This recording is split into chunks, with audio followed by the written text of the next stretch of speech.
Welcome, everybody, in the Off the Ball Network fandom and beyond, back to your usual Monday night affair, the Bunts and Bruises podcast, brought to you by, we hope, your two favorite lovable hosts on the Off the Ball Network. It's okay if you don't really feel that. We're just going to pretend that you do just for our own ego's sake. It is the Iceman, Jurg, coming at you guys, per usual. And, of course, I'm joined by my friend who we took last week off because, of course, it was the one-year anniversary of the Off the Ball Network, so we had to celebrate. I was on the celebration show for a little bit last week. This man, he got to enjoy the night off. I think he had a week-long fender bender, and he is officially back. So one of us is a child of God here, at the very least. And without further ado, my guy, the Don of baseball talk at the network, James Barcia. How you doing today, Jurg? And first of all, let's make it clear. I wasn't doing a fender bender all week. I just moved into a new apartment, all right? It wasn't as fun as it sounds. I had Giants Fan Fest one night all last week, all right, sir? But regardless, I'm doing great, Jurg. We actually were going to go on hiatus this week, but some things didn't work out our way, unfortunately. But it's all right, We got big time twice already, Jurg. I think that means we're making it in the world. I don't know, but regardless, we got a great show coming up today. We got an even better guest than we originally had planned, so it's all right. And I don't know what other person better to do it with than the guy we have here. Absolutely. We're not going to waste any time because we got a big show set up. We are coming at you guys fast and furious for the first time ever. We are going to start Bunts and Bruises with Getting to Know You, the segment we usually leave to the end. We're going to start things off because we have a very juicy thing coming up this week that I think you all enjoyed. But of course, I can do it no justice. I will allow Bars to do that, just like he allows me to introduce our guests. And speaking of guests, now at this time, we are going to welcome a returning guest. We only have had a couple, so he joins that illustrious list in Bunts and Bruises history. This man is the host of the Shooter Shoot Sports podcast that is also on the Off the Ball Network. He just recently, big ups to him, became the head writing coordinator for the network. So any and all articles that our guys are going to be producing, this man oversees. He puts his stamp of approval that has a maple leaf on it, and then they are published on the website. This is one of our friends, I think as of now, still our only friend north of the border, and literally just announced, like, I think less than an hour ago at this point, the brand new, shiny co-host of Breaking the Game, of course, hosted by Stephen Gillespie. He has entrusted this amazing man to help guide him on that journey. And of course, we trust him once again to just bring greatness onto our show like he did last time. Ladies and gentlemen, Kenneth Cotterill. I'm here to bring greatness. As Jurg pointed out, I joined that illustrious crew of returning guests to Bunts and Bruises. Really excited to join number one. The show. You might be the only one. Who else do we have returned so Chris. far? Chris has been on twice. You know, the fact I was second is a little disappointing, but I will accept it, given that it's going to be a great show tonight, and we're going to have a ton of fun on this show. So thanks for having me, guys. Of course. I think actually technically Mo's appeared twice because he did appear to gloat the Tampa Bay Lightning victory against Mo. But Mo's washed. So like hashtag Mo's washed. Oh my goodness. I love it. So Kenneth, of course, you are on a very special episode of BNB tonight. Of course, we have another first time ever going on, but of course, like I said, we're going to let Bars handle that, the introduction of that, and his genius mind. A lot goes on in the Don's mind, and I'm going to let him same. And I'm going to let him, introduce that properly. But before we get to that, of course, it's down to the real business here. Kenneth, how well do we know you? And this week's episode segment of Getting to Know You. It's been a while since we've done this. I think the last person that was on to do this was Steven, if I'm not mistaken, right, Bars? It was Steven or Justin. I had to give you a break from the beatdown after Steven, dude. It was bad. This guy, one by one, lucky man.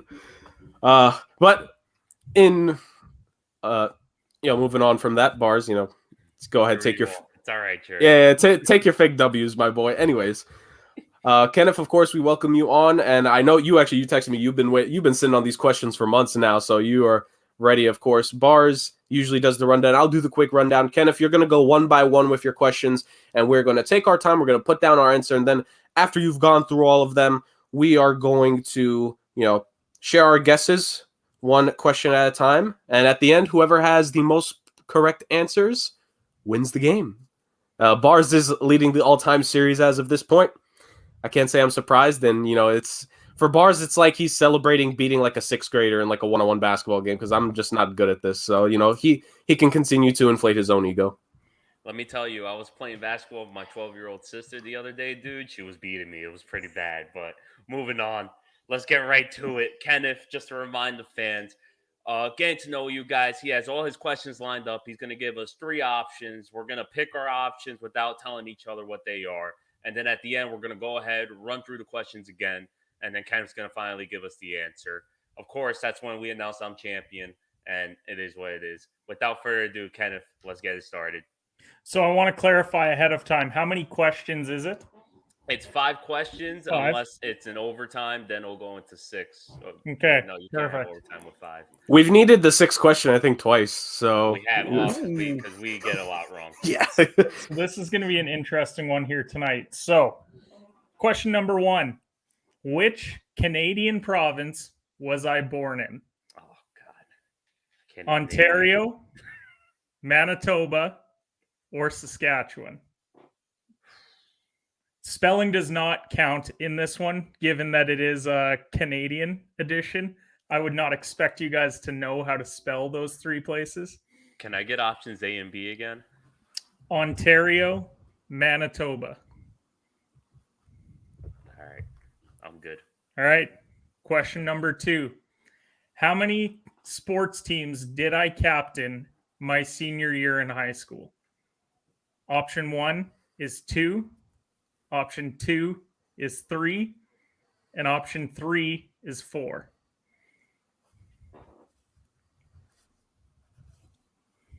That's a good one. That's a really good one. See, Especially because he's not giving us the teams. Like that's the genius. He's not giving us the teams. We gotta leave it up to the imagination. Keep in mind, my show, we cover a lot of sports, and there's a lot in there, so it could be interesting there. Number 3, what was my university degree? Number 1 is communications. Number 2 is history. And number 3 is political science. See, that one... It's Threw tough. me off. I thought I knew that one. It just oh man, Kenneth is throwing it at us, man. I love it. That was the one that I had the most fun doing because I knew that there was multiple ones that you guys could potentially pick. A beautiful I don't know Kenneth. if I like that answer. I'm just looking at it like, I don't know, man. Okay, you guys good with that one? We're good for 4. Okay. Number 4. Who is my favorite hockey player of all time? Number 1 is Pavel Datsyuk. Number 2 is Brett Hull. And number 3 is Dominic Hasek. Because you guys know I'm a Red Wings guy, so all 3 of them donned the Red Wings red and white. I'm really going to get another hockey damn question wrong, man. This is what's getting me the most mad right now. Oh, my goodness. I think I'm good. Good to go? I think I'm good to go. Number 5. How many instruments do I know how to play? Oh, my God. This guy does it all. Number 1 is 0. Number 2 is 1. And number 3 is 2.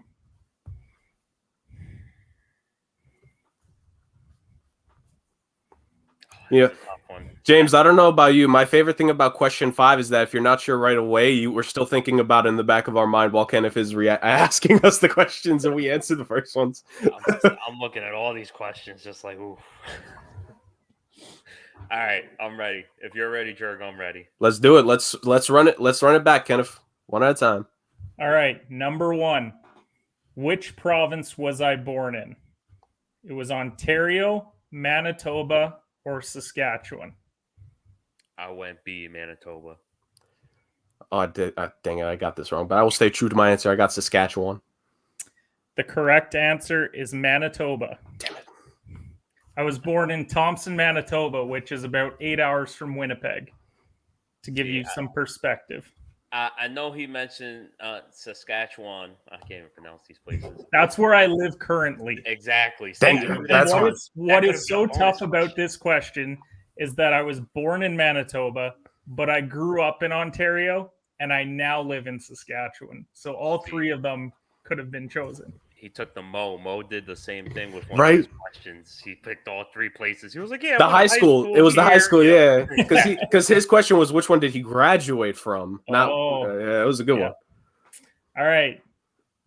Question number 2 was, how many sports teams did I captain my senior year of high school? Your turn, Jurg. It was 2, 3, or 4. I got 2. I went 3. Oh, Jurg. Oh, come on. The correct answer was 3. Wow. Money, baby. It's easy money.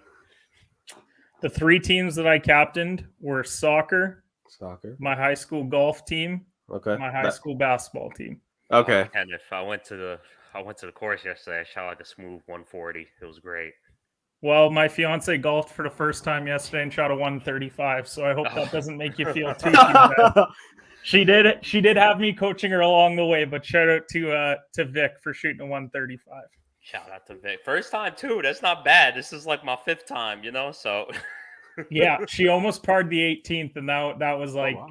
that was a great accomplishment for her. All right, Jurg, you're already in a hole here, man. Like I'm trying here. Question number 3 was, what was my university degree? Communications, history, or political science? I went communications, but something's telling me I'm wrong. I went with political science. Jurg brings it back to 2-1. It was political science. I knew it. I got a political science degree and I minored in history. So that was my university minor. Nice. Communications is my job title now. So that's where the communications comes into play. I knew it too, because I was like, he's mentioned all 3 of these, so I don't know which one it could be. And that's the thing. I have mentioned all of these things at some point in my time at Off the Ball Network. So you guys, if you're paying attention, you might have got it. We're getting close. Question 4. Who is my favorite hockey player of all time? This is bull. Datsuk, Hull, or Hasek? I'm feeling so confident. I'll go first. I'm going Brad Hall. You mean Brett Hull? Whatever. Yes, Brad Hull. Brett Hull. Fair. Man. See, I did want to say Hull, but I think it has to be. Oh man. I'm gonna go with Datsuk, bro. Those sick hands are too good, and I got it wrong because I already see Kenneth's eyes. The correct answer was Brad Hall. You second guessed it. God. That was the guy growing up for me in Detroit. I know that he was a Blue and all that, but his years in Detroit, that was big for me. So unfortunately, this question doesn't matter. But I will say I do have 7 questions prepared. That's crazy. If Jurg makes it 3-2, I'm not. I'll give him a chance. I'll give him the chance if he makes it. You 3-2. give him the chance at 6 and potentially game 7, because it's only right that on a baseball and hockey show we give the chance for a game 7 to the fans. So get it. Question number 5: how many instruments do I know how to play? 0, 1, or 2? Now that I remember the question, because my answer I just wrote down and I was like, yeah, I'll give it to him. I'm like, oh man, should not have gave it to him. So wait, what's that mean? What was your All right, answer? go ahead. I'm looking at my answer. Go. You go first. I got 1, and I hope it's the harmonica. Oh man, see, I went 1 too, so now it's like, do I change my answer? Because if we're both right, you lose either way. You lose either. All right, 1. I hope we're both right and you lose now. You guys are both wrong. Either way, you still lose, Jurg. Yeah. The correct answer was 2. I played the piano for 10 years, and I played the baritone in high school band for 4 years. Oh wow. Yeah, no, I remember the baritone. I didn't know either. Let me tell you, we know Kenneth pretty darn well because this is the best we've ever done, Jurg. No, 3-1, like that's not terrible. Steven was the best we've ever done. Yeah, but Steven also By gave us like points. 2 softballs real quick. Yeah, It was that's like, what true. color are my eyes? And looked at the camera. No offense, Steven, love you. But once again, taking shots at one of our favorite guests, man. I am the champion. Thank you very much once again. I'd like to thank the Sidewalks for keeping me off the streets. I'd like to thank my mom for making me amazing. But regardless, I say let's just jump right into it, gentlemen. I am excited about what we have going on today. I'm going to go ahead and just take lead here, Jurg. So Of course. That's his prize for winning today. That's his Yes, prize. it is. I'm going to go ahead and drive. But I just like to apologize to our loyal hockey and baseball fans. Yes, we are still a hockey baseball show, but unfortunately, we're going to go on hiatus next week, and we're coming back September stronger than ever. Baseball playoffs, hockey starting off, and it's going to be the greatest season 2 you've ever seen. But until then, we're here now, and it's football time. Everyone knows it. You know it. Your mother knows it. America knows it. And we're here to talk about the greatest pastime of all time, and that is fantasy football. We're here going to give you the first official. It may even be the first official Off the Ball Network premiere of a fantasy mock draft, and it's going to be done by yours truly, us three. We dropped the link. If you guys are currently watching this, please join. We have some open spots right now. You can practice. I know you need it because I need it. But regardless, we have all three of us spread out. We have Iceman Jurg taking the 4th pick over here. We have Kenneth the Killer Cotterill over in number 8. We have me picking that last pick to show you what to do in those last rounds, beginning of the 2nd round. So we're spread out all throughout the draft, first, middle, and the end. We have a couple autos. Once again, we're going to tweet the link. Show it to your friends. Show it to your other friends because they're all going to need help. Help us, and you could come watch the show, and we could analyze your picks for you. If you got some questions about it, let us know, and we'll give you our opinion right there on the spot. But without further ado, guys, we're going to go ahead and start it. I'm going to go ahead, add this, boom, and we are live, gentlemen. So the first 3 picks go flying really quick. It was auto-drafted. Jurg, I hope you were ready. Bro, what? It was auto-draft, Jurg. I'm sorry. What do you want me Yeah. to do? Okay, but dang, man, I ain't expected that. Yeesh. Well, the usual, we'll go ahead and give you your minute, Jurg. The usual, Kenneth, as you know, Oh, I only have a minute. top 3 went. You expected Dalvin Cook and Christian McCaffrey to go 1 or 2, either way, regardless. I'm actually shocked, though, that Christian McCaffrey here went number 3 over Alvin Kamara. I understand it due to the injury. I'm just curious what you think about it. I still think coming off that injury, if he's at 100%, his usage is so high. He catches so much. Like, just overall, I think he's the most valuable running back in fantasy because unlike a Dalvin Cook who has the Jefferson and Thielen factor in that offense, Robbie Anderson and DJ Moore aren't quite those guys, and that's why I really like CMC to go 1 and then Dalvin at 2. See, Jurg went Nick Chubb, which is some people would say that they don't like that pick. I actually love that pick. I think he's being very underrated. A lot of people are saying his fantasy stock drops whenever Kareem Hunt is in charge because they split that 2 backward thing. But I do like that pick right there because you see Nick Chubb, he's the touchdown guy, hands down. And to your point about Christian McCaffrey, Kenneth, I'd rather take him over Alvin Kamara because, like you said, you don't know the quarterback situation there in New Orleans. And yes, he might be quarterback proof, but I'm still taking Christian McCaffrey just due strict to the pure volume he has. So as the Cowboys fan with Zeke now sitting there at 8, I'm going to pass on Zeke because Not a surprise. I want to be true to myself here. I'm going to go with the guy that I think will be the number 1 wide receiver in fantasy football this season. I think I know who it is.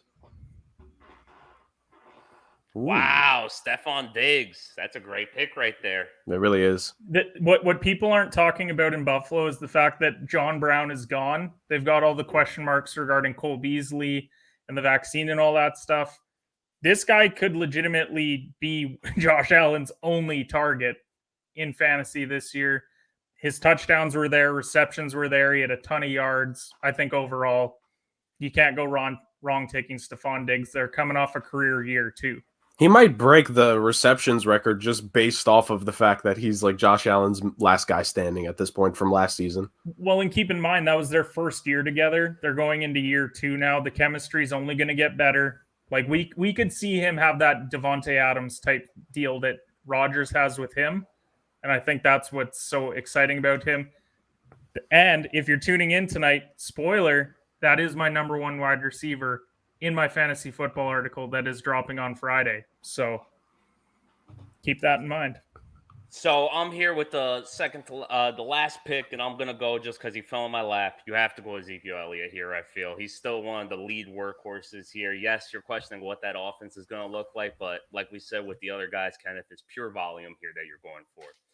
And I'm a firm believer of, due to the fact that I'm picking in the background, I usually over here would prefer to go Why Devontae Adams? Yes, because if it's not going to be Stephon Diggs or Tyreek Hill, he's going to be the clear number one because, yes, it's their last go around over there in Green Bay. But due to the fact that I'm not going to pick for another 24 picks, I'm a strong believer in running backs. I'm going to go ahead and take Austin Eckler due to the fact that he has Justin Herbert for QB. You're going to get that pass catch value. Good I think pick. Eckler is being criminally underrated at Yes. 14, especially if you're in full point PPR, which a lot of leagues are. That man's probably going to have 80 catches this year minimum, and that is a terrifying thought. Now, we had Eckler, Devontae goes, DK goes, Najee Harris, who's too highly rated, given that Pittsburgh O-line is terrible. And yes, he's the bell cow back there, but he's also a rookie running behind no O-line. So I think that's a mistake to have him there. And I am with you where I normally really value running backs. However, when I see the guy that's here, who I think is going to be wide receiver number 2 in fantasy, I see no reason not to take him here. DeAndre Hopkins, the last 4 years, has not finished outside of the top 5 at the wide receiver position. So you can't go wrong with DeAndre Hopkins because, like you just said, he ended up in the top 5. The only question you have about him is the touchdowns. The touchdowns have regressed. But you assume with another year in this offense, Kyler Murray himself is expected year to 3 increase. Kyler Murray. Exactly. Last year, he only had 26 touchdown passes, which was 14th among quarterbacks. That's going to change this year. There's no way in that offense that he's not going to have over 30 touchdowns. I think Hopkins is going to get back to that double-digit total. Even if he's up to 8 or 9, I mean, he automatically becomes that much more valuable since he only had 6 last year. So I think easily for me, D-Hop being there it's a steal. Definitely a steal. My only worry for you right now is some people don't like this. It's running back 100%. But considering what your options were, you had Joe Mixon there, Antonio Gibson, Clyde Edwards-Helaire. I do think you got the better player out of all the 4 options you could have got there. Because it's always questionable with Joe Mixon. He could be a top 5 running back, but chances are he's not going to be a top 5. I really like Jurg's pick of Ridley there. I'm shocked. I thought it was going to be a bad pick. No, it's a great pick, sir. Because here's the thing. Everyone is expecting Justin Jefferson to take that massive leap. Teams have 1 year of tape on him now. Now, we could see him regress slightly. Yes, he could ascend, but I think Ridley, he's a proven wide receiver in the league. He's going to be with Matt Ryan, who can still throw the ball. Like, let's not completely write off Matt Ryan here. I don't love taking tight end that early. A.J. Brown has the Julio factor. So for me, he got the best player available unless he was going to go back-to-back running backs. Jurg, 3. Oh, you know what? Swift. Was that an auto draft? No. It was like literally 3 seconds left, and I just went Swift. But DeAndre Swift, his value is more so the full point PPR like an Eckler, but he's still like that Lions offense is going to be really bad. And they're going to be throwing it a lot. And he's got Jared Goff, captain dump off. So the fact that he can dump it off to Swift, he'll probably have 60 plus catches this year too. There's also, like, to me, in my mind, because Detroit's going to be bad at times, like, there has to be the idea of, okay, we just want to get this game over with and let's just run the ball. And, like, DeAndre Swift is going to get those touches. Now, what he does with those touches, it's all up in the air, but, like. It's not only that, Jurg, but like you said, Detroit is going to be bad, so they have no other weapons to catch aside from T.J. Hawkinson. Goff is terrible, but that's because he can only throw it 5 yards, and that's right in Swift's wheelhouse. Exactly. And the running back that I'm going to take here is an unpopular one, but I really do like his value this year. Because when I look at the other that's a good pick. That's such a good pick. Miles Sanders in an Eagles offense that we have no idea what it's going to look like with Jalen Hurts. You've also got Chris Carson. That's a throw-first offense with DK and Lockett being Wilson's number 1 targets. I just think Montgomery's the clear number 1 there. Yeah, Cohen will get his catches, but he proved it last year. He was one of the best running backs in fantasy, and no one wanted to talk about it. For sure. He had one of the strongest ends. Hang on, I just realized I'm on the clock. I know exactly. He was about to talk through his own draft pick. I was about to talk through my own draft. It's better for the people. And you know what? It took every fiber of my being not to draft Josh Allen and run the Allen Diggs stack of right quarterback wide receiver. But if I left it, boy, then I'm looking at like Travis Etienne as my running back one, and that's not That's something scary. that I'm excited about. Okay, Right. I'm gonna pause the draft because I do want to get a little more into this analysis, guys. I'm gonna tell you my 2 picks now, so you don't assume I'm just wasting time here to make my picks. Yeah, I was gonna say, Taking what's going on? gonna take Mike Evans, and I'm also gonna take Cooper Kupp because I do need my wide receiver setting right now. That's So good. really quick, before I go into depth about this draft, let's go ahead and pick a couple of these picks here that we didn't get more analysis on real quick. For example, the Josh Allen at 3rd pick. I'm kind of iffy about it. Yes, it's the auto draft, so it's whatever you could get from there. But I'm not a fan of taking a quarterback that early. Yes, it's Josh Allen. He was the number 1 quarterback, but I'm not even a fan of taking the best quarterback in the league in Patrick Mahomes in round 2. Preferably, when I'm going for a quarterback, I look for a guy you could not reach, but you're getting the best value because quarterback tends to be not the deepest group, but it's the deepest group of people who could get you a top 3 week at Also, any given. there's zero reason to take Josh Allen in round 3 because even if you decided you wanted to get one of those elite quarterbacks, you could wait one more round, get Kyler Murray or Lamar Jackson. Mhm. You're going to get very similar value. You wait another round, you're probably getting Dak. Like the value is there at quarterback where you could have 2 running backs and a wide receiver or vice versa, and then get your quarterback so you're not giving up too much in that area. Yes, Allen was QB1 last year, but he also lost a weapon and he can only throw to Diggs so much. So there's nothing to say that Allen's going to duplicate that again. Exactly. And not only that, but when it comes to other positions such as running back or even a wide receiver, yes, I went 2 here, but that's because I have, like I said, I'm at the end. So we're going to have those 24 picks until I get there. There's certain positions, wide receiver being the biggest one, where this year it's a lot of depth in there. So you could sit on those positions sometimes if you're not getting prime talent like you did, Kenneth and Stephon Diggs and Hopkins. Because right now you're good with those 2 guys. You could Yeah. sit on wide receiver for a minute Yep. and fill out the rest of your roster and make it look great. And that's I- like what you're doing. I was just about to say, James, like in Kenneth's situation, he already has his receivers. Like you, the reason you're going back to back is because you already have your top 2 running backs. Like, Exactly. like with these fantasy drafts, it's all about like you need to assess, what's available, but what do you have? What are you set on? Like you need to make the right choices at the right time. And I also want to say when it comes to tight end, yes, Travis Kelce, he deserves to go 1st round after the year that he had. But taking George Kittle in the 2nd, and I pointed it out in my tight end article last week, George Kittle has never had a year as good as Darren Waller had last year in fantasy football. So I think if you are going to take that early tight end, you want to make sure that you get that guy. Taking Waller in the 3rd round makes way more sense. You could get a top running back. You could get your top wide receiver or double up at both of those. And then you take Waller in 3, and then you get the same amount of production along with a higher caliber guy in that 2nd round. So I would fade George Kittle this year.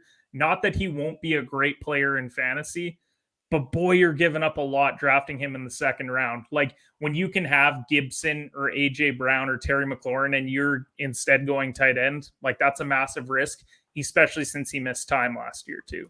And Kenneth, correct me if I'm wrong. Like I know it may not be, it's nowhere near as deep as receiver, but like I feel like the tight end position is the position that like every single year there's at least one gem that comes out that like you get in the 5th or 6th round, and they're gonna have a pretty good season. Like I feel like tight end is a position where we mentioned this actually when I hopped on your show a couple weeks back. Like if you miss out on the tight end you want, don't overreach for a guy. Wait and make the right pick, make the smart pick at that position. There is zero reason to take Mark Andrews or TJ Hawkinson or Kyle Pitts. Let those other guys take them because out of those 3, 2 of those teams are going to be screwed at tight end because they're not going to produce what you think they're going to. And then you could wait. You could get your Noah Fant, your Logan Thomas. Take Jonnu Smith in New England. Take a shot that he has another high touchdown year there. And then you're completely set. Also, drafting the multiple tight ends, I'm a huge proponent of if you're going to wait, just so you have that option of maybe one of those guys hits and then you look really good.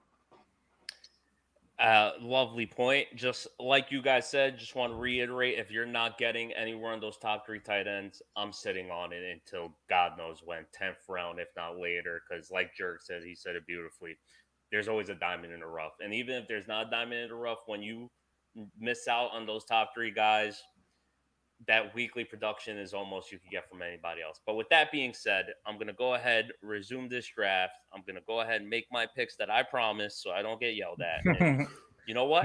I'm not Mike going to do it. Evans, I'm going touchdown Cooper Cup fiend. first and then Mike Evans just to make a point. He lied to us. And you know what? Actually, if you're in a keeper league, do things like that if you're at 12, because then you get to keep Evans in the 4th round instead of the 3rd. You don't know where you're going to draft next year. You get that little bit of additional value on the turnaround. So now, So I just want to make mention right here, Jurg, of how team number 9, they took Kyle Pitts. A lot of people are high on Kyle Pitts this year. I'm personally not high on Kyle Pitts this year. I think I do believe he's going to make the fantasy top 10, but I believe that's strictly out of pure volume. I think he's going to be on the bottom half of that. We've seen it time and time again. Rookie tight ends, when they come into the league, they don't make an immediate impact that people really think they're going to make. So I'll tell you my pick and then pause it because I want to make a good point on the tight end side. So I'm going to take Kyler Murray here for the exact reason that I said earlier. Instead of getting Josh Allen, I got my RB1 in Montgomery. Now I can take Kyler here, who I think is going to be a top 2 quarterback in fantasy this year, given his running value. His weapons improved. He has AJ Green. They drafted Rondale Moore. They've got James Conner in the run game. Like, they made some moves there, and the defense is much more improved. But when it comes to tight ends, since 2000, only 3 first-round tight ends finished top 12 in fantasy. Wow. That's what's interesting about it. I believe it was Shockey, and then there was a couple others that finished top 12. But think about all of the tight ends that have been taken in the first round. They typically don't produce year 1. And I think Kyle Pitts will be the 4th. I just don't think he's tight end 4 this year.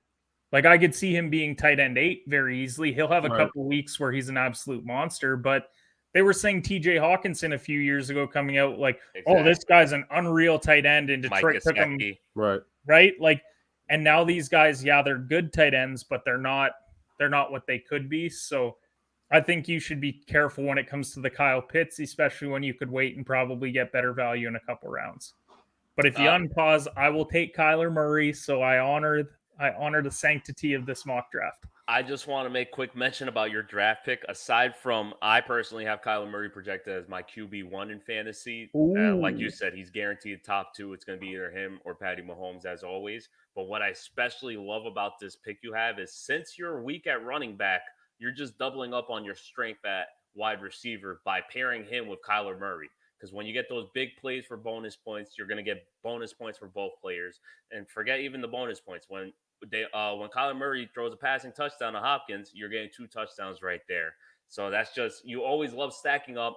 I don't usually recommend going out your way to stack up, but the way this draft fell, it fell you perfectly that allowed you to do that. Yeah.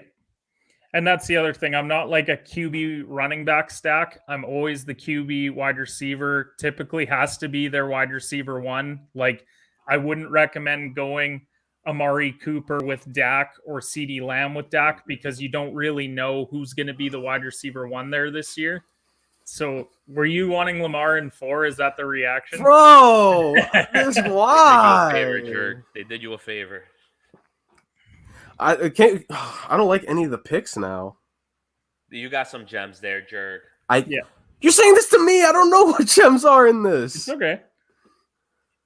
You got it. This is going to be my first bad pick because I just don't know where to go here.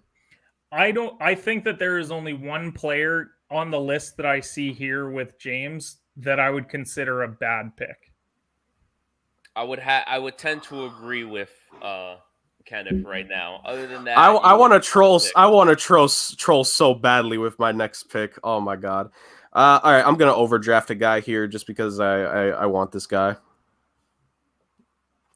You know what? After the update today regarding Melvin Gordon dealing with a groin issue, I do not think that is a reach on Williams. And I think in a lot of drafts, he's going to go round 4, maybe early round 5 because of that update. When a running back's dealing with a groin issue, that's not something that just goes away. Like, that's going to linger all year. And Melvin was okay last year in fantasy, but he was nothing special. Like, you would have him as your 3rd running back and you'd be okay with it. But I think taking the rookie there makes a ton of sense. And he's one of those rookies where you may not be able to start him in the beginning. Actually, you know what? He probably will start because even when what I was gonna say is when Gordon was healthy, you might have not started him in the beginning of the season, but you were holding on to him because this guy could be a league winner. He's definitely going to be someone who gets a lot of work in He the could be second your half. Jonathan Taylor this year. Taylor Exactly. struggled out of the Beautifully gate. put. Suddenly, oh, look, he has like 6 touchdowns in 3 weeks during playoffs, and you're laughing it all the way to the bank.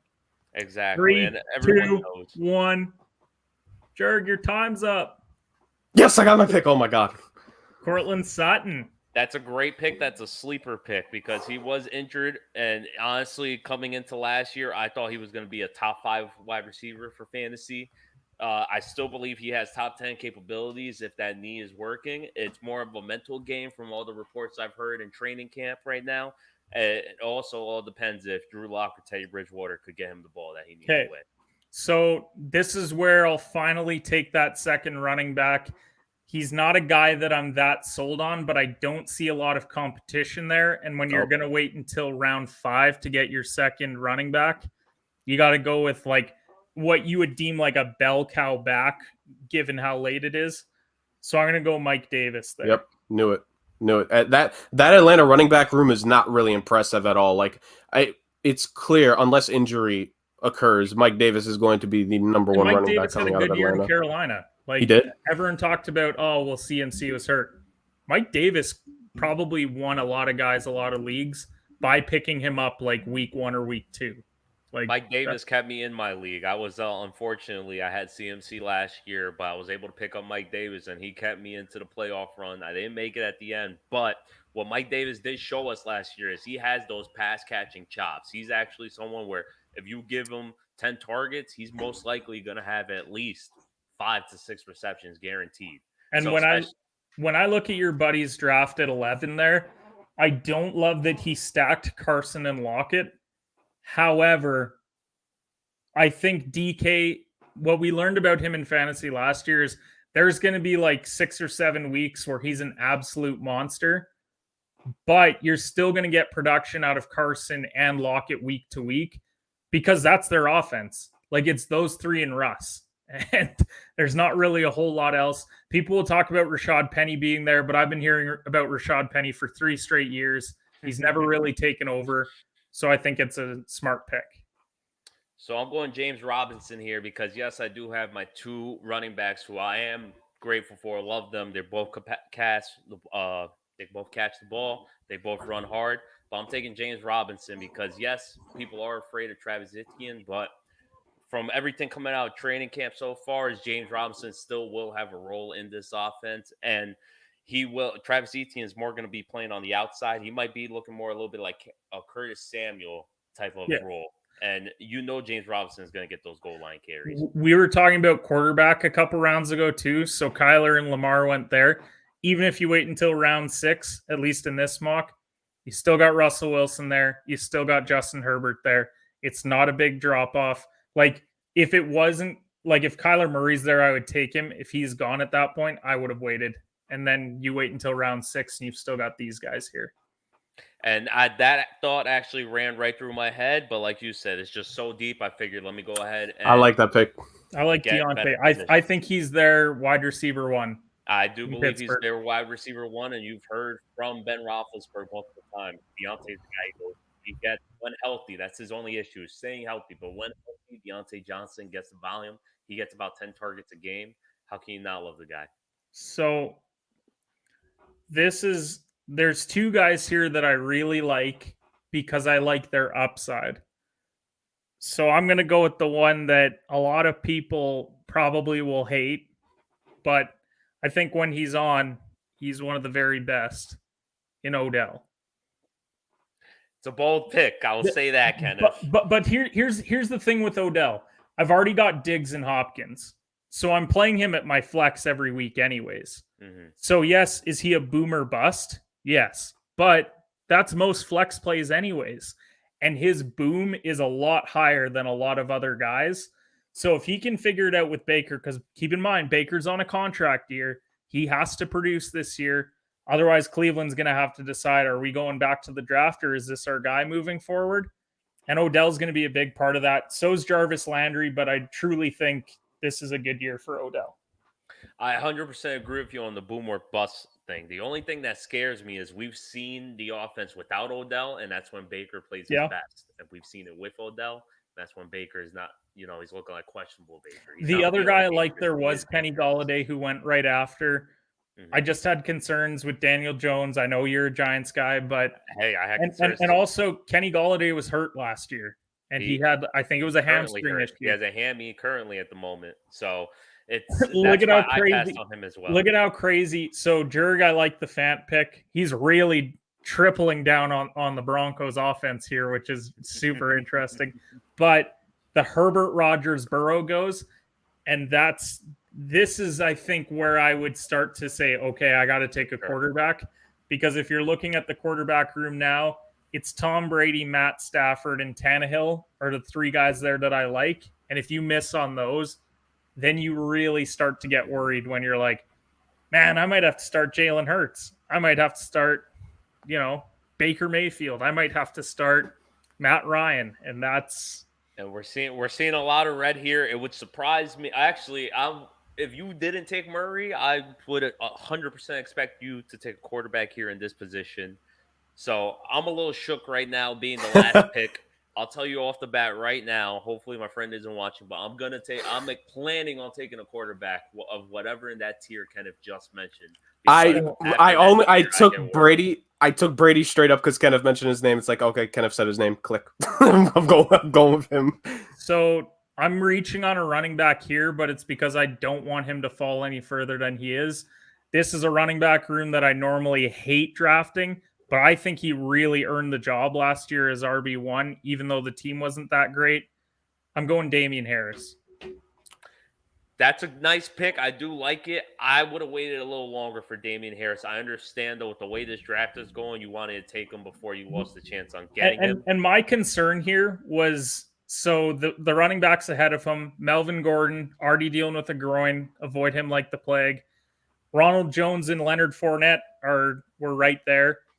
I don't know who's going to be that running back one, and I think you could waste a draft pick there. And then you start getting into the rookies, and then there's Kenyon Drake, who's behind Josh Jacobs. And I'm like, if we're talking about a running back with opportunity, it's definitely Damian Harris, and that's a run-first team. Like, Cam Newton sure as hell can't throw the ball, so it's a run-first team.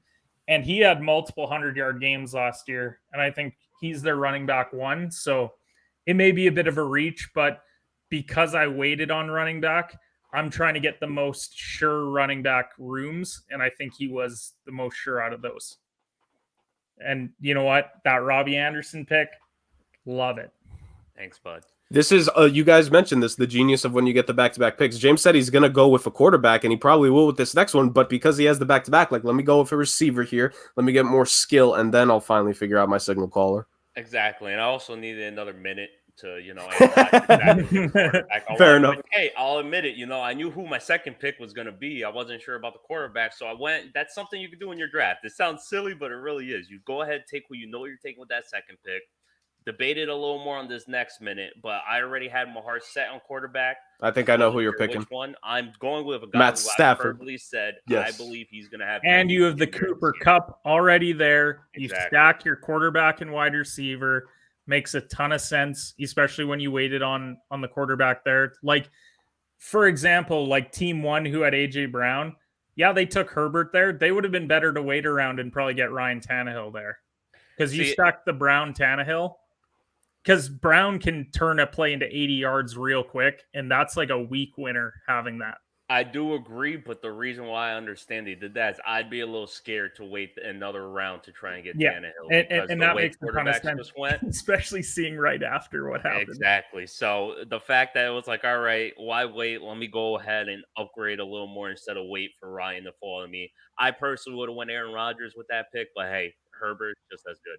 So now that I am at this pick, I'm going to go with who I think is the number one running back in this room, because I assume that he would be here on the swing around. I'm going to go with Ronald Jones there. Fournette's another one where, like, he's injured all the time too, and he has been for years. And Jones, like, as much crap as he takes from fantasy people, he had a good year last year. Like He had a there was a great year. couple weeks where he really performed. Fournette had a couple playoff games, and I think that's why people are weary of taking him.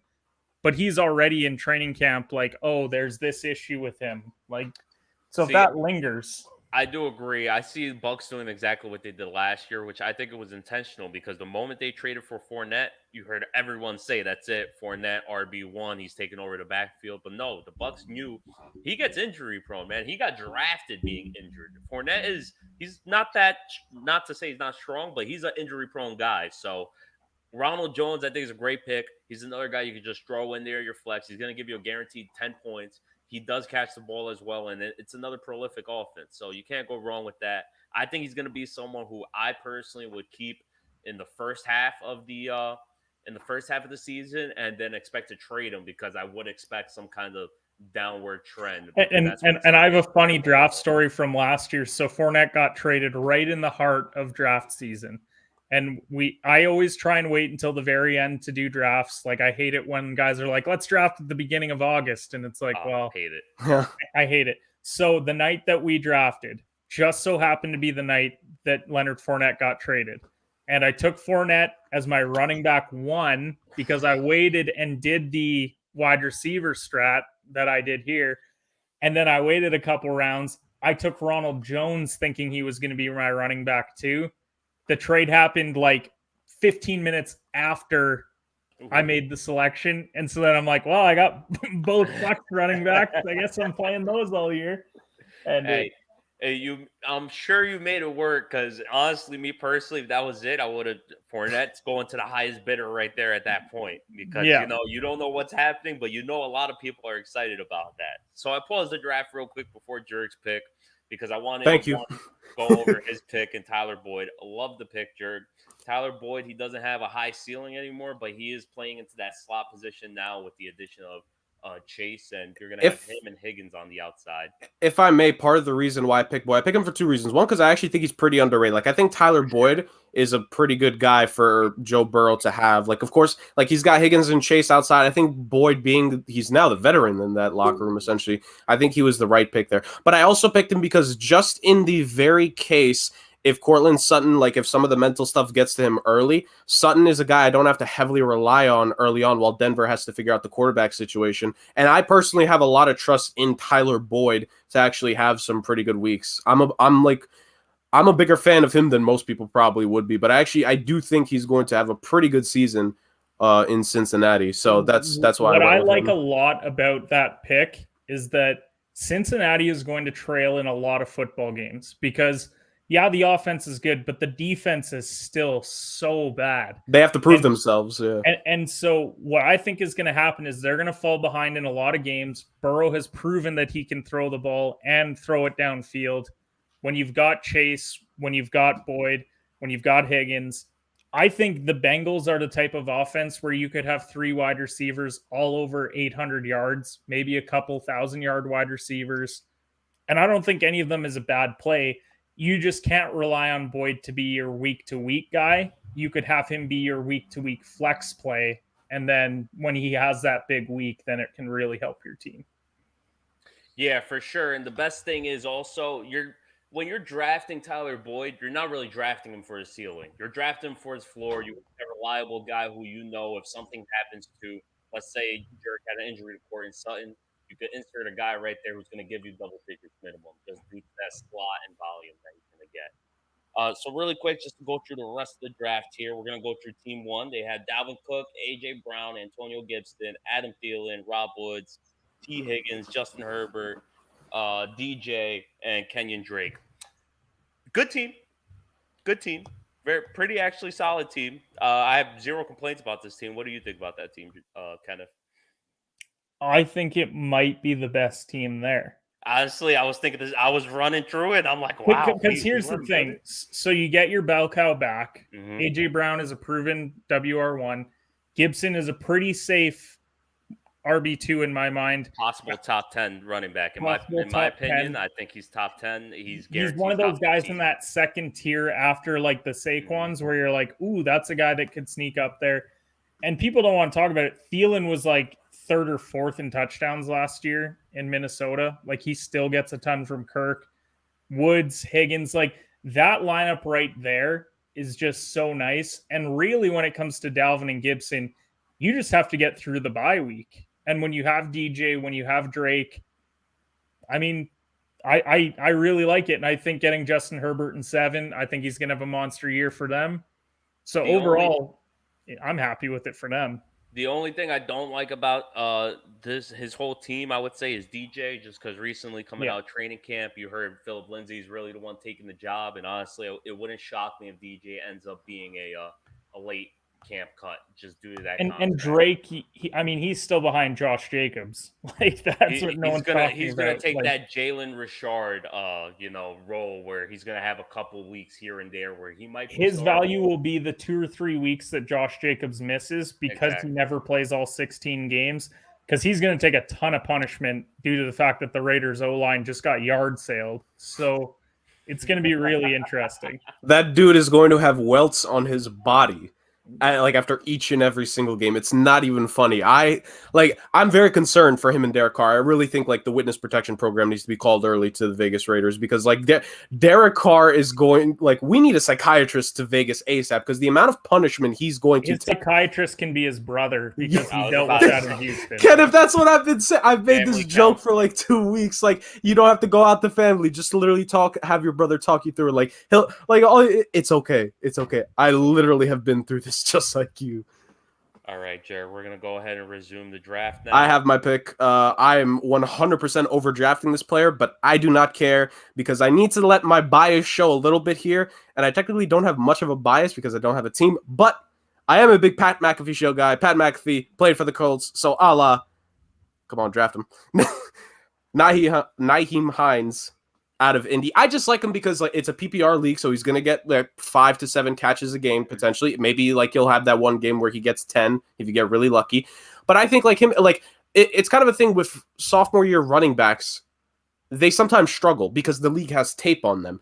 And I think while Taylor was amazing last year, and I personally have high hopes for him, I think there's going to be times where teams are going to game plan towards him, and then that lets Hines, who has some pretty good speed, he'll just gash a defense for a good 20-yarder.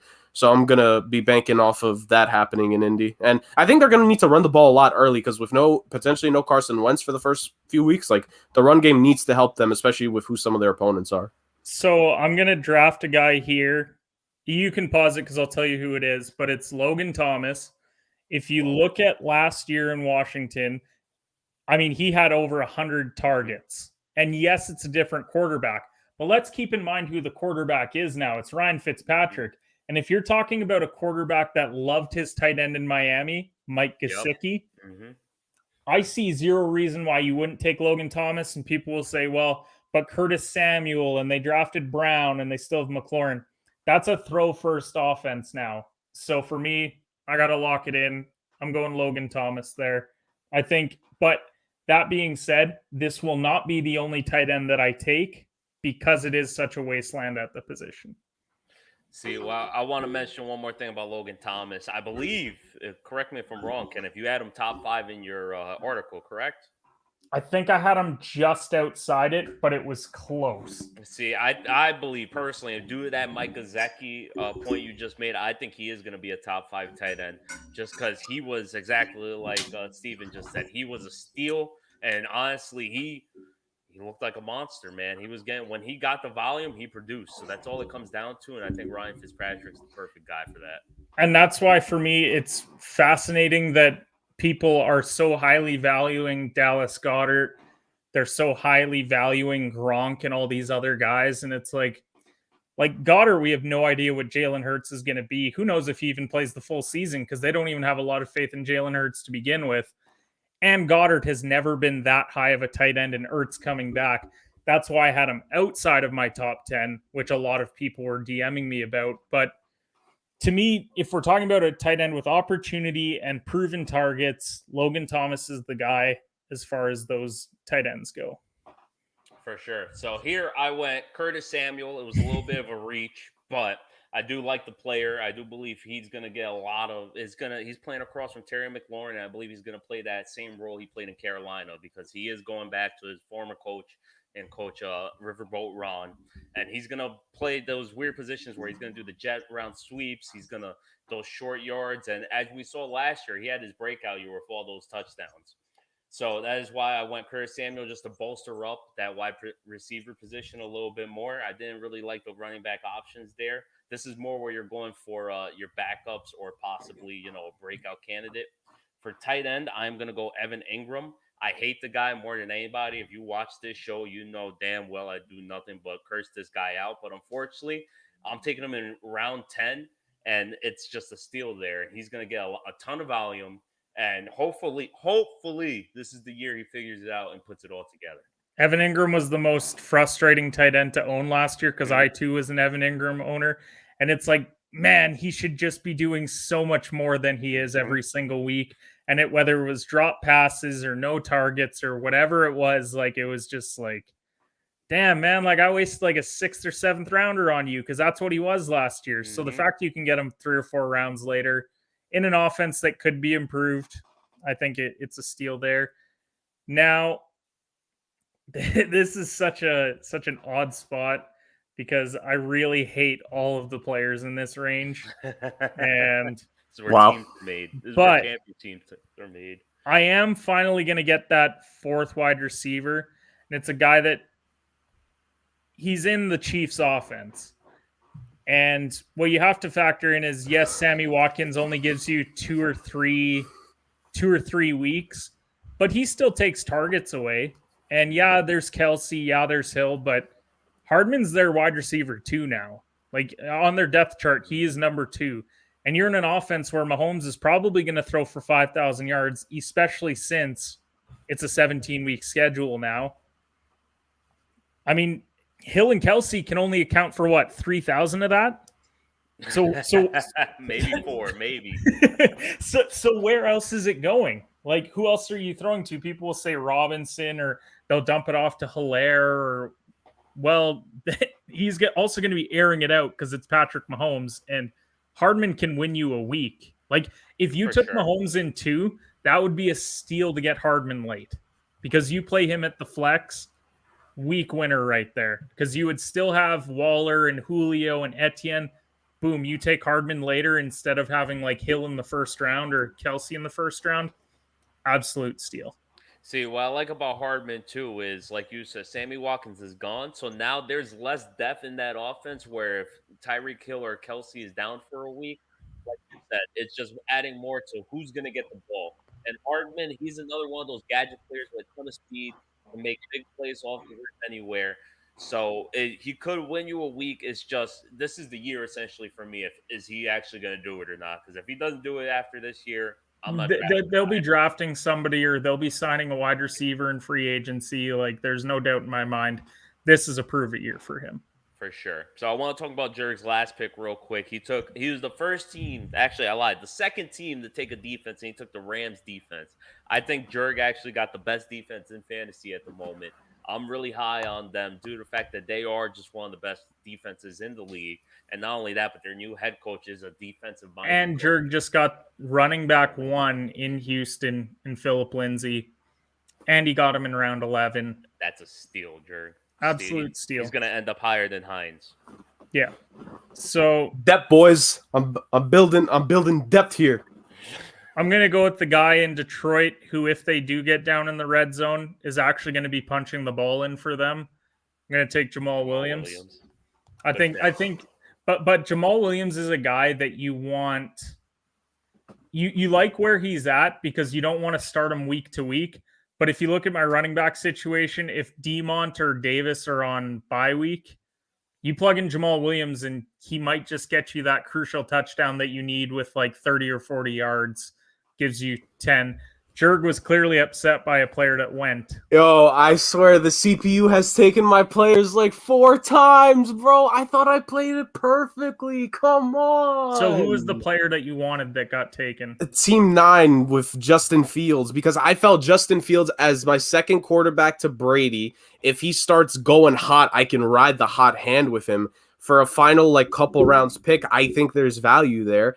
And they take him, bro. Bro, I'm so Personally would have mad. done that just to trade. Now, probably great. I do want to go back to James' point on the Rams defense. I am high on that defense. However, I think if we're talking about a defense that has the most potential value down the road, you have to look at Washington only because one thing that I like to do when it comes to defenses is I like to look at what's the playoff schedule going to be. And I know a lot of people hate doing that. But when it comes to a defense, and especially one that highly rated, their 3 weeks of playoffs would be Philadelphia, Dallas, and Philadelphia. So you get the Eagles twice in the playoffs. Like, to me, that's an absolute steal. They're going to pick off Hurts. They're going to sack him. They're going to get you points against a division opponent like that. So for me, you get Washington as your defense. You can plug them in almost every week. Maybe pick up another defense at some point just because. But for me, it's that defense. Pollard and McKissick both have a ton of upside. McKissick's definitely he's always a threat in the passing game. So in half point, he's like Tariq Cohen for Washington. And then Tony Pollard, if Zeke's not Zeke. I had to go Tony Pollard with Zeke because, especially this is where I recommend for everyone. If you got a workhorse back such as Dalvin Cook, Kamara, Christian McCaffrey, any of the guys that go in that first round, you want to get their handcuffed because God forbid they get injured quick or early. That could be your whole season right down the drain. And usually the handcuff, they'll get the full workload. And sometimes you get lucky like a Mike Davis last year where he ends up performing a top 5 almost every week. So here is my tight end number 2 pick. Adam Troutman. I heard a lot of things coming out of training camp, man. I don't know what to believe. So New Orleans, I don't know if you guys know this, but Michael Thomas had surgery. Yes. They also lost Emmanuel Sanders this offseason. So if you're looking for a guy that has ample opportunity to produce, I'm not saying that he will, but if I'm picking my second tight end potential league winner later on in the year with a ton of upside, Troutman, like Logan Thomas is my safety net because he gets all those targets.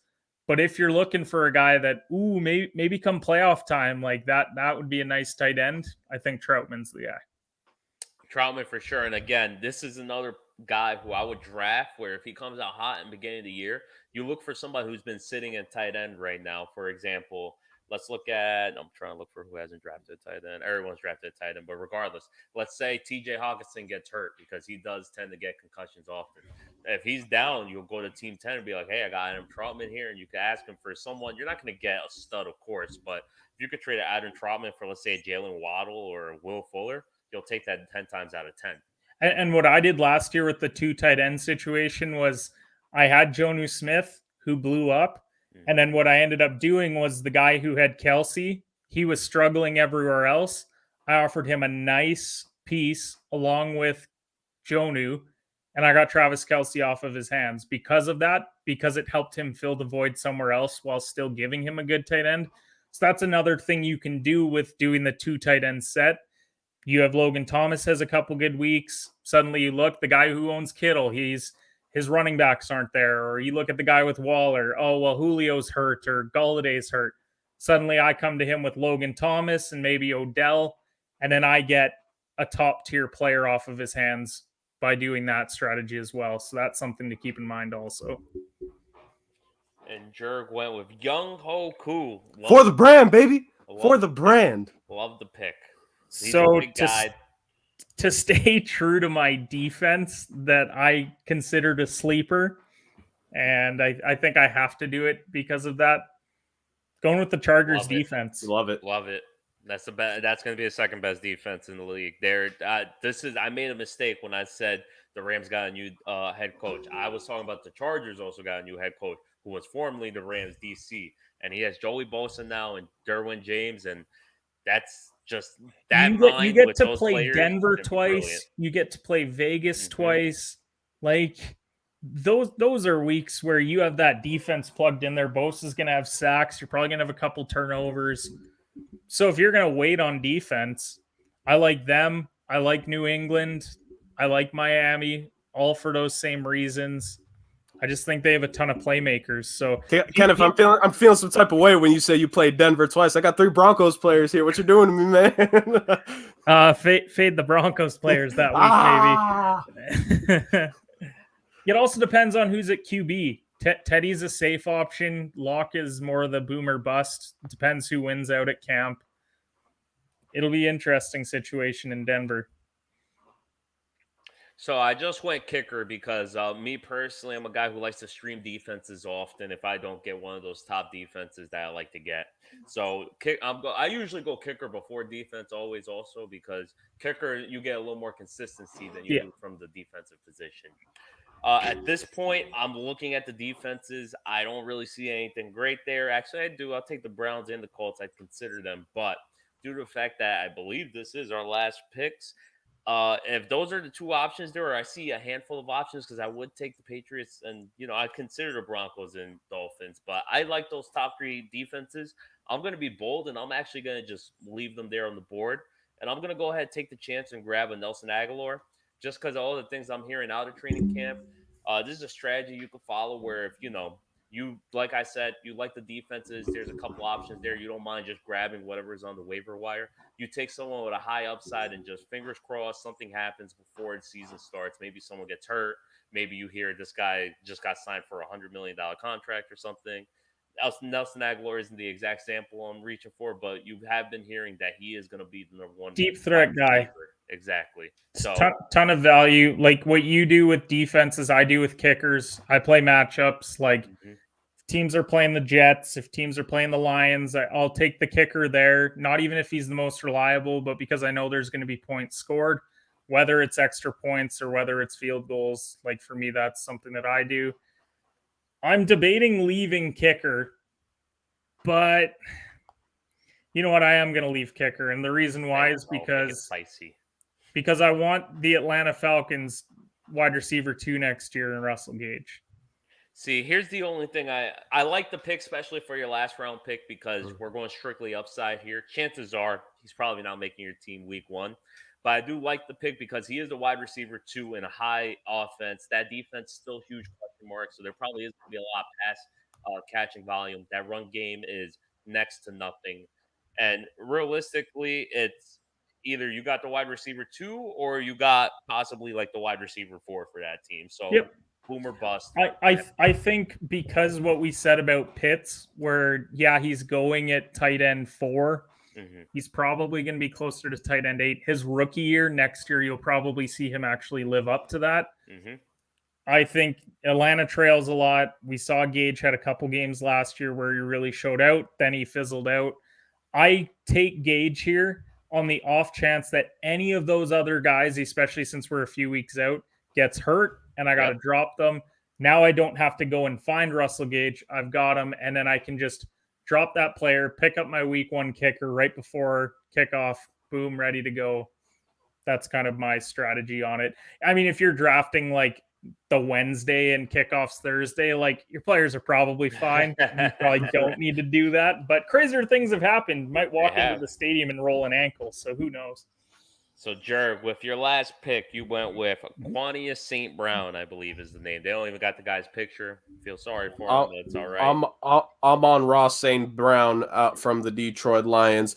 I went with like a top 3 name in the league, so I think I think legally I'm supposed to get 5 fantasy points from him every single week just for having that name. So that's why I went with him, obviously. No, I mean, I'm hearing a lot of things about he could potentially like show out to be the guy in Detroit early on.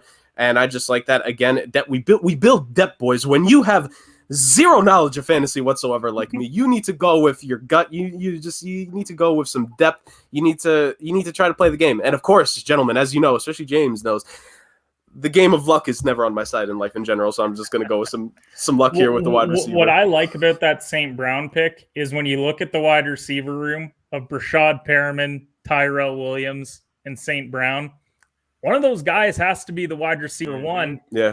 And the offense isn't going to be great, but are we saying that Goff's not going to throw for like 3,500 yards next year? Someone's got to catch it. Someone has to catch the ball. So if you're looking for rookie upside final round, you already got your defense. You got one of the best kickers. take a shot on a rookie. That's what fantasy is about. Someone has to be the James Robinson. Someone has to be the Justin Jefferson like we saw last year. No reason that it couldn't be St. Brown, and they may not have the same amount of impact. But even if St. Brown's a 700-yard wide receiver with like 5 touchdowns, that's a steal to get them that late.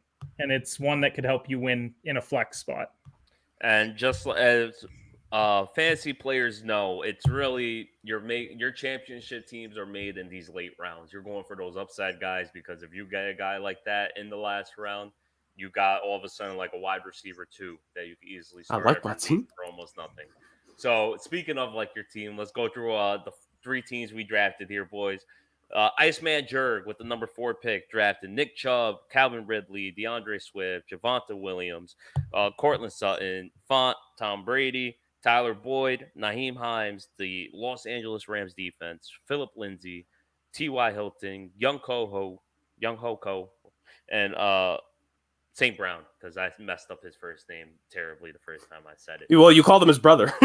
Did I call him his? See, I knew I was close. I was St. Brown in the family. You're good there. We're fine. I like my team, man. Kenneth's team really quick.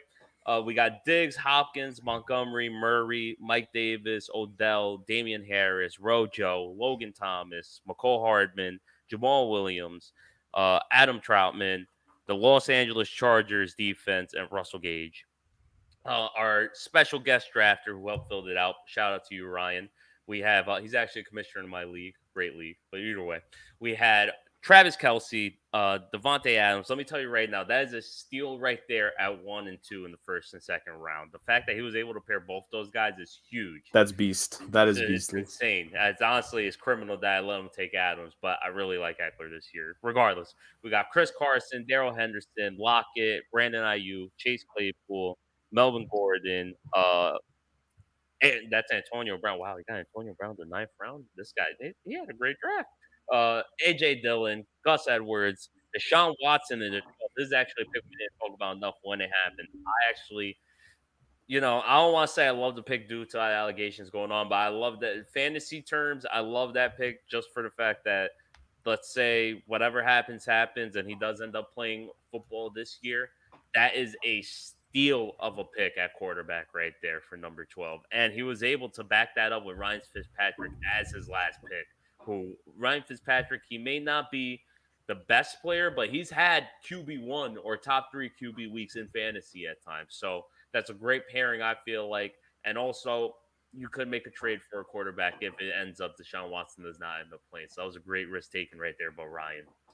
And then last but not least, my team, Ezekiel Elliott, Austin Eckler, Cooper Kupp, Mike Evans, James Robinson, Deontay Johnson, Robbie Anderson, Stafford, Curtis Samuel, Ingram, Tony Pollard, McKissick, Ryan Suckup, and Nelson Aguilar. To be honest, gentlemen, I think I'm the worst team out of the 4 teams right now that I just named. I'm actually very upset about this draft. Glad we did it. Yeah, who? You think you? You think Jurg? I don't want to dunk on Jurg because he got dunked on in the first segment, and I really hate that the team you went all in on was the Denver Broncos. It is a little risky. It's just my only concern is he really has to start all 3 every week. See, here's the thing: is he has to start all 3 every week, but are you expecting Cortland Sutton to start at the beginning of the season? I'm not expecting him to start at the beginning of the season. And also, not only that, but he could easily end up trading Noah Fant. He could easily end up trading. I think that the strength of his team is that if Williams is the running back that we think he is, trading Sutton or Fant still has so much value because we look at teams that waited, like the guys who took Tanyan, the guys that took Gronk, even you taking Ingram. If Ingram isn't what we think Ingram could be, that's a potential trade target for him. And Cortland Sutton is a name that a lot of people love. Yes, he was hurt last year, but he can trade those guys and get value back. And if for whatever reason Locke or Bridgewater has a good year, it looks like a steal given he has those 3 there. But as of right now, not knowing who the quarterback is, that's why I would say Jurg. But I mean, Chubb and Ridley alone are a great 1-2 punch that could win him weeks. So Kenneth's is the worst team for no other reason aside from that. So he could kick rocks there. He could kick rocks there. Yeah, go. He is the first non-reoccurring guest now on Bunts&Bruises. It was Kenneth's first, second, and last appearance on the show. Gotcha. But regardless, gentlemen, this was a bunch of fun. Jurg, I think your team is great, but don't listen to Kenneth. Don't worry. I'll text you some pointers later after the show. I'm not doing fantasy this year, so I kind of like it. It's all right. You still had a good team here, Jurg. I'm sure if we, I don't want to waste an hour reading all the names off the list, but we'll go ahead, screenshot it, post it for the fans. Everyone can vote on who they think had the best or worst team out there. Kenneth, thank you, man, for joining us on this. This was fun.